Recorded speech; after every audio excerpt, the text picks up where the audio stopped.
Hi family, welcome or welcome back to my channel. If you are new to my channel, make sure you subscribe, and to everyone, make sure you click that bell and turn on my post notifications so you guys can be notified whenever I post a new video. As you guys can tell by the title, I will be doing an update because I have been gone for a few months and I don't want to do too much talking on the intro, so let's get right into the video. So I'm gonna start off in March. I know my last video, I think I posted in like June or July, but I'm just gonna take it back in March. So as we all know, the pandemic started in March and I was still attending Michigan State University at the time. So when we got our first case on campus, all in-person classes ended and we were all virtual. And honestly, at first guys, I was really happy because I think literally a month before that I made a tweet and said I wish my last semester was online.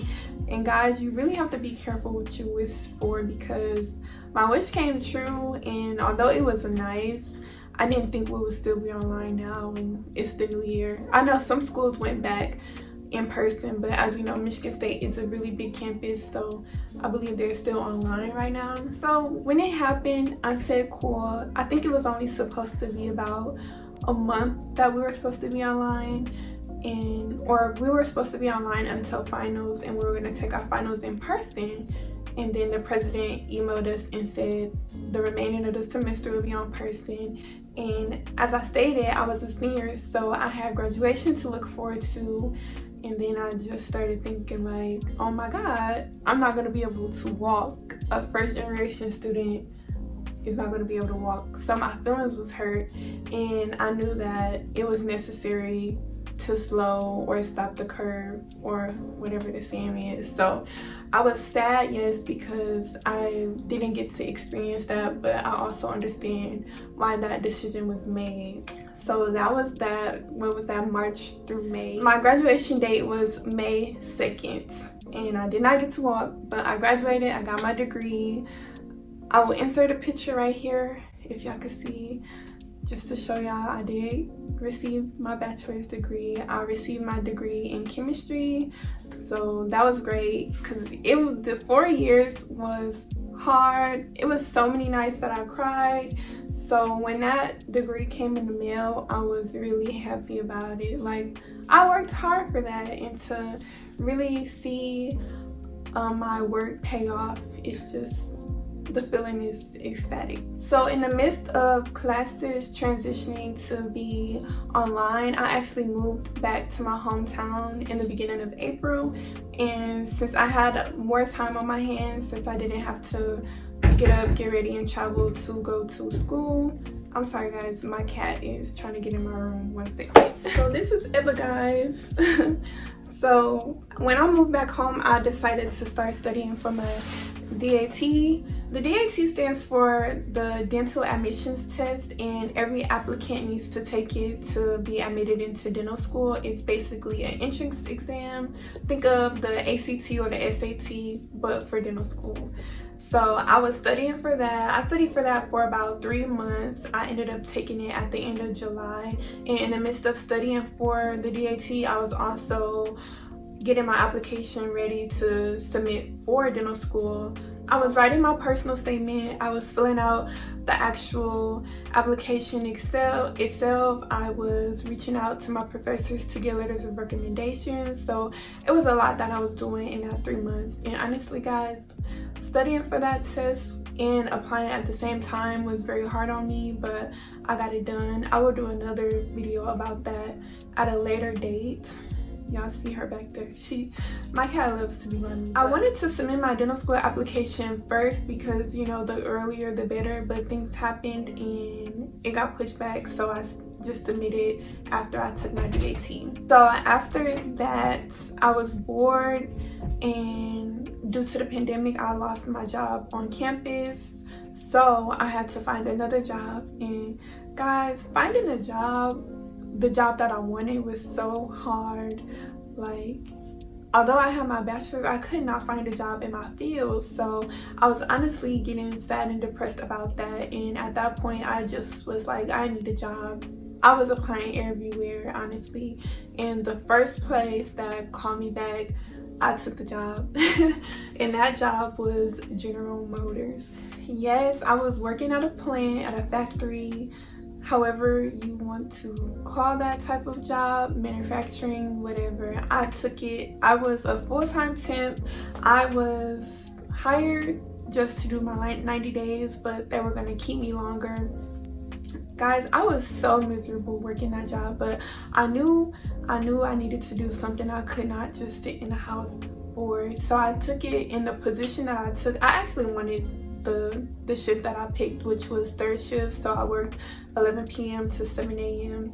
and the first few weeks I would stay up. The last few weeks I would just fall asleep. I would try my hardest to stay up, but it was just hard. I never worked third shift before, although it was an experience that I will never forget. I worked with all older people. I think I was the only girl on my team, so it really wasn't anybody that I could relate with, but they were really nice. They were really helpful with training me, and it was all just an experience in itself, guys.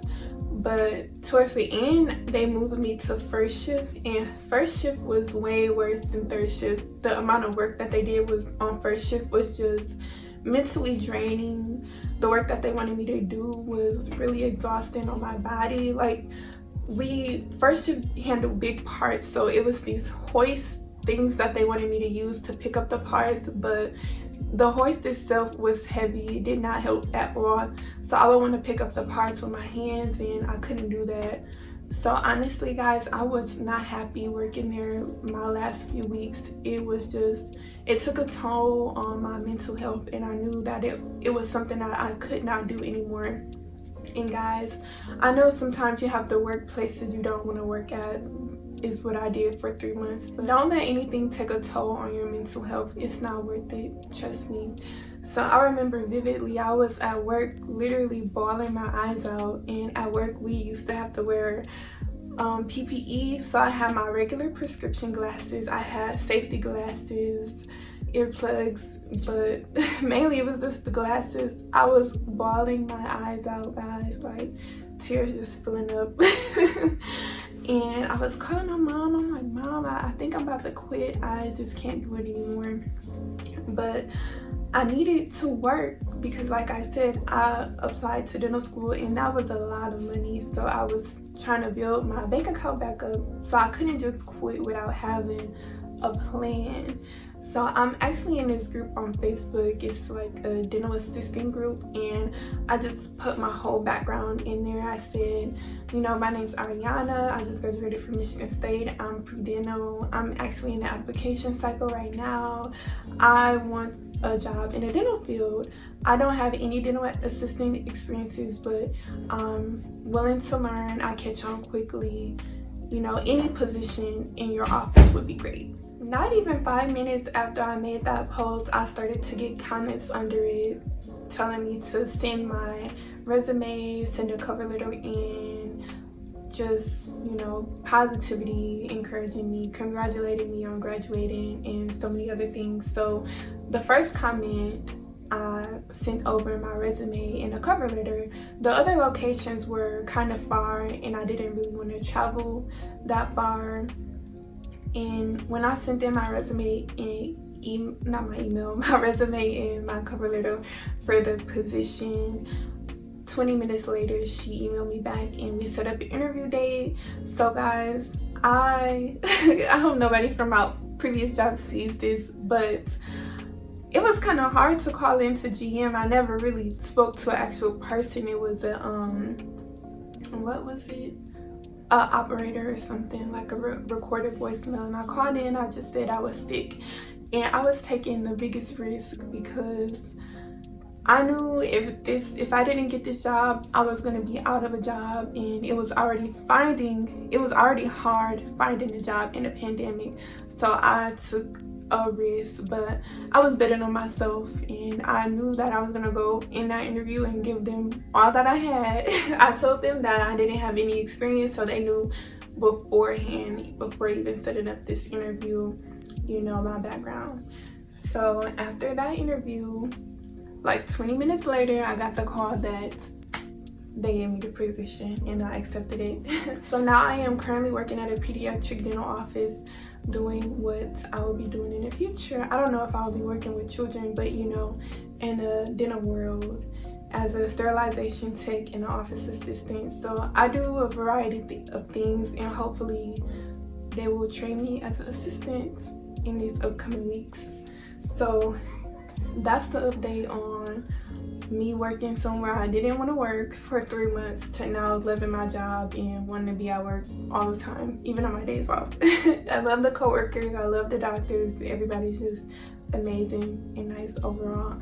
So my advice there is sometimes you have to do what you don't want to do in order to get to where you want to be, you know, even though you might not see the bigger picture in the end, as long as you're working towards where you want to be. And also just being vulnerable and explaining your situation might take you a long way, as it did for me. So in the midst of me working at GM and also looking for a new job at that moment, I started to receive invites for dental school interviews, and it was, guys, that feeling is just amazing, just opening up an email and saying congratulations, you have been invited to interview. And it's just like, wow. Those 3 months that I was studying for the DAT and applying was paying off at this point, so I was happy. And I started to do interview preps, and I will do a video on that later as well. So in the midst of me receiving interview invites, that was even stressful. Although it was really exciting that I was getting them, it was stressful because, you know, I started to overthink, like, will they like me? Are my interview skills good enough? You know, how will the interviewers be? Is it gonna be like a good cop, bad cop interview? I just didn't know. But then I just would look in the mirror in the beginning of every single interview and just try to calm myself down, like, Ariana, you got this.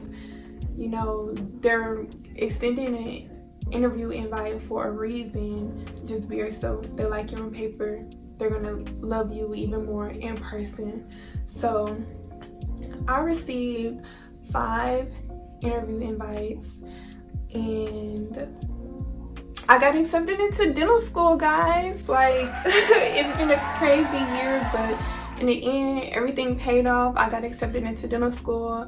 I'm working a job that I've been wanting to work for a long time, and I just want to, you know, send positivity to everyone and just know, keep working towards your goals. It will pay off in the end. It doesn't matter how long it takes you, as long as you're working, doing what you have to do, you will get to where you want to be. And also, it is a new year, new goals. Happy New Year to everyone, and I hope you guys continue to support me on this YouTube journey and also support me throughout my time in dental school. And in a later video, I will tell you guys those 5 schools I interviewed at and which school I decided to commit to. Thank you for watching, and don't forget to subscribe and also follow me on my social medias. Thank you.